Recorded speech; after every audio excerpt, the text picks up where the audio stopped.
India کے اداکار ہیں، انہوں نے خودکشی کی، کہاں گئے وہ ابھی مجھے رپورٹ پیش کی انہوں نے. فہد کہاں ہے؟ فہد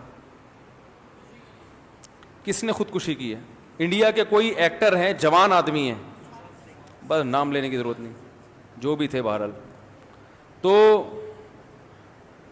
کوئی جوان آدمی ہیں، انہوں نے خودکشی کی ہے. خودکشی کی وجہ یہ بتائی جا رہی ہے کہ کیا ہے؟ ڈپریشن ہے. تو لوگ مجھ سے ایک سوال پوچھ رہے ہیں کہ بھئی وہ مغفرت کی دعا کرنا جائز ہے یا نہیں ہے، طرز کھانا جائز ہے یا نہیں ہے. دیکھو غیر مسلم کی تو مغفرت کی دعا کی ویسے بھی اجازت نہیں ہے نا، اور غیر مسلموں کا اگر اعتراض ہو کہ آپ مسلمانوں کے لیے تو مغفرت کی دعا کرتے ہو، ہمارے لیے کیوں نہیں کرتے، تو بھئی آپ کو اس لیے اعتراض نہیں ہونا چاہیے کہ آپ تو ویسے ہی قبر کو مانتے ہی نہیں ہو. آپ تو قبر کے عذاب، قبر کا ثواب اس کو مانتے ہو ہی نہیں، تو جو آپ کے لیے کوئی کی صحت پہ کیا اثر پڑتا ہے کہ کوئی آپ کے لیے مغفرت کی دعا کرے یا نہ کرے. یہ تو ان لوگوں کے لیے ہے جو ان چیزوں کو مانتے ہیں. مسلمان مانتے ہیں کہ مرنے کے بعد قبر یا تو جنت کے باغوں میں سے ایک باغ ہے یا جہنم کے گڑھے میں سے ایک گڑھا ہے.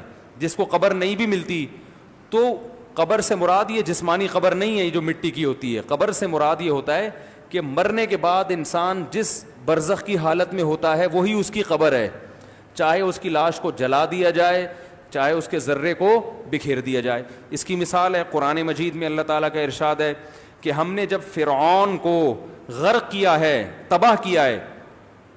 فرعون بات نہیں مان رہا تھا نا، ظلم کر رہا تھا لوگوں پہ.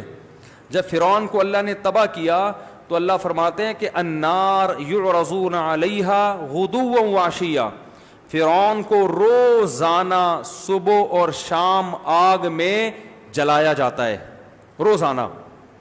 وَيَوْمَ تَقُومُ السَّاعَةُ، اور جب قیامت قائم ہوگی تو اس کو دوبارہ زندہ کیا جائے گا، یعنی اسی باڈی کے ساتھ، اور کہا جائے گا ادخلوا آل فرعون اشد العذاب، اس سے بھی زیادہ سخت عذاب میں اس فرعون کو اور اس کے عیال کو داخل کر دو، اس کے جو فالوورز ہیں.